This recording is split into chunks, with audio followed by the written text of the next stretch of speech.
Having just come off an extremely successful World's Fair of Money in August, the American Numismatic Association jumps right back into the coin show season with their first ever Fall National Money Show, to be held October 13th through the 15th at the Lawrence Convention Center in Pittsburgh.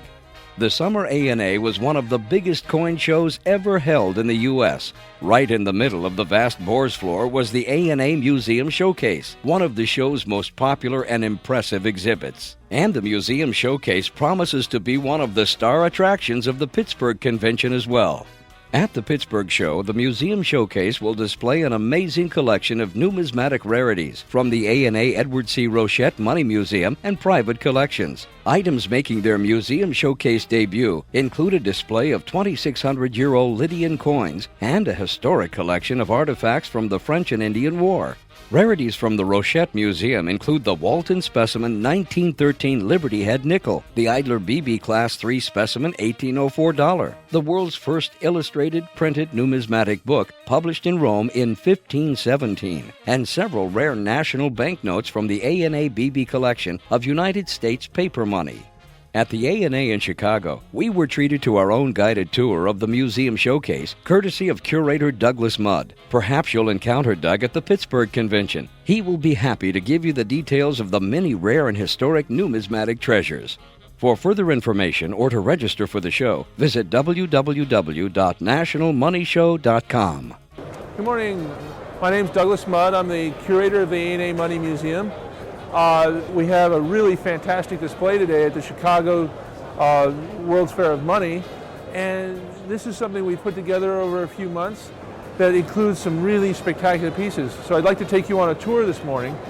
So if you follow me, we're going to go first to a really, really special piece of American history.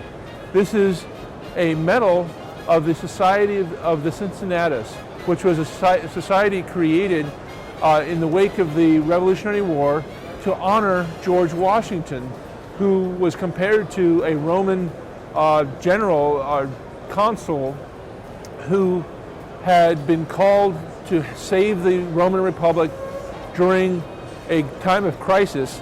And when he did come out to save the Republic, he became the dictator. He had complete power. So what he ended up doing was saving the Republic, and afterwards he stepped down and went back to his farm to become a plain farmer.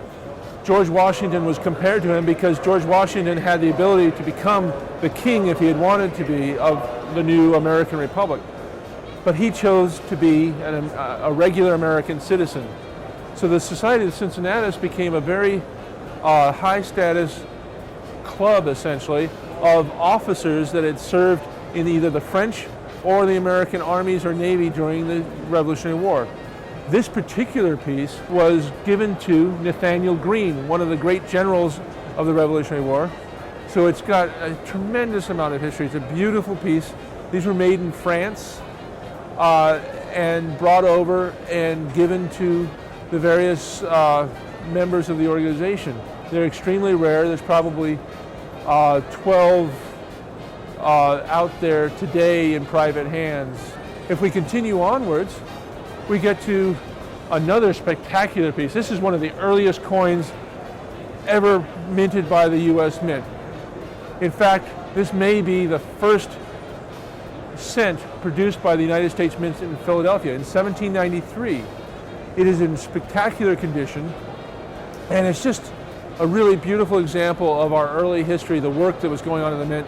The flowing hair design, sort of wild. This is Liberty, looking a little wild, and at the time people were a little upset because they thought she looked disheveled and not quite civilized, but it was a great design, and the chain, which you see here, was designed to represent originally the 13 colonies and how they were joined together in strength.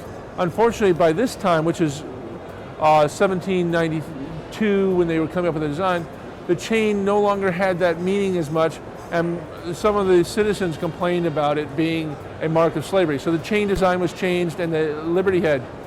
This piece was in production only for a few months before the changes took place. So this is extremely rare and a beautiful example. In this case, we have one of the highlights of our exhibit. This is the 1804 dollar. Now this has been known as the king of U.S. coins, as you can see in the case. These coins were actually never struck at the time. The U.S. Mint at the time was producing dollars up until 1804. The problem is, no 1804 dollars were actually struck in 1804. They were struck with the 1803 design. This is because the dies at the time, as they are today, but more so, were very expensive to produce. So when you produced dies, you used them until they wore out. So the mint records do record that dollars were struck in 1804, but they were all struck with a 1803 dies, with a date of 1803 on them. Well, 1804 was the last year in which the U.S. Mint actually struck coins until 1836, dollar coins, that is. And with the result that during the 1830s, Andrew Jackson and the U.S. State Department wanted to improve its relations with the Far East, basically Southeast Asia and the kingdoms there. In order to do so, it was thought that having a complete typeset of U.S. coins would be a great present to give to these different monarchs in places like Siam and other countries in that region. This is because these monarchs were trying to emulate European kings and queens who almost all had coin cabinets. They all collected coins. So by producing these sets, it was thought that this would be a great way to open up relations. The problem was that we had records that 1804 dollars were struck, as well as 1804 eagles, but there were no 1804 dollar dies available to strike the coins. So the mint was asked to create 1804 dollars. When they did so, they were produced in 1834, 1835, and sent out as gifts. Well, U.S. collectors found out about this fairly quickly. By the 1850s, collectors were able to ask mint officials for 1804 dollars, and it turns out that they were willing to do so. The result was there are three types of 1804 dollars. They're the original type, produced in 1834-35. There was a type 2, which is a unique specimen, which is only held by the Smithsonian. This was produced on a Swiss shooting taller, and then we had that it was produced in 1858. Then we have the type 3. This is an example of a type 3 1804 dollar, which was produced somewhere in the late 1850s, 1860, 61 maybe.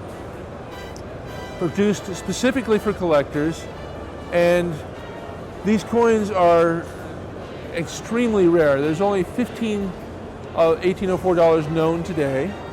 Of them, there are I believe there's 6 of these in existence. So they're extremely rare, really special coins, and they have a really excellent story behind them. Well, if we go to the other side of this case here, we see another classic rarity of U.S. coins. Now this is a coin that never should have existed. Basically, in 1913, the design for the U.S. nickel was changed. Previously, it had been what was known as the V nickel or Liberty Head nickel design. The V refers to a large V that was on the reverse of the coin, which represented the Roman numeral 5 for 5 cents. Well, in 1912, that was the last year these things were issued. 1913, they were replaced with a buffalo nickel, which became a famous nickel design of its own.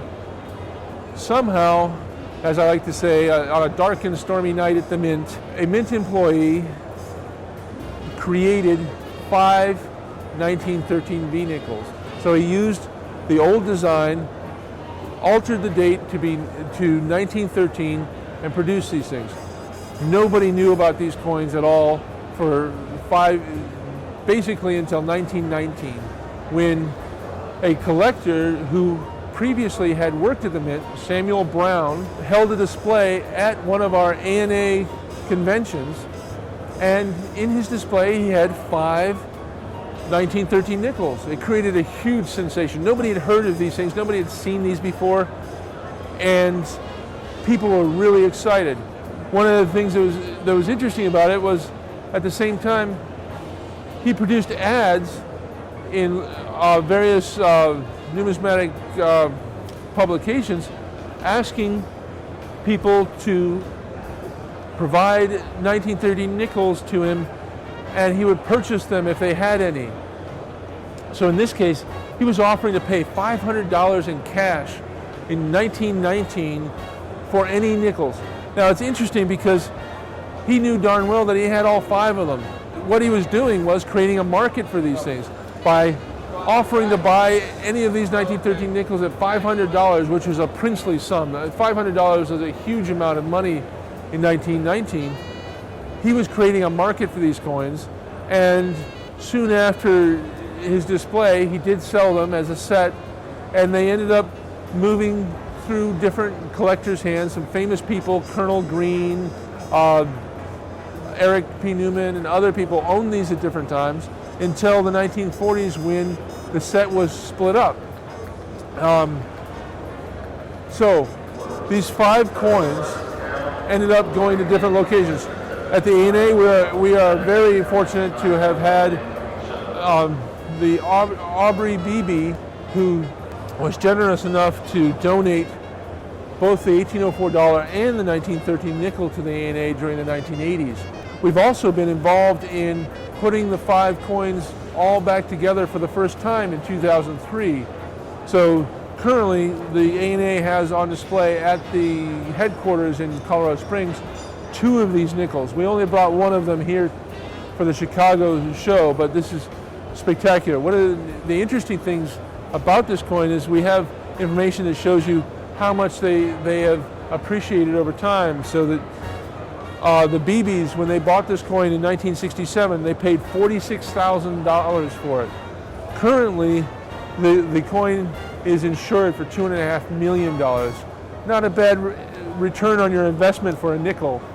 One of the great things about these spectacular rarities that we've got on display is the individuals that have come forward and allowed the ANA to hold their precious items and display them for the public to see.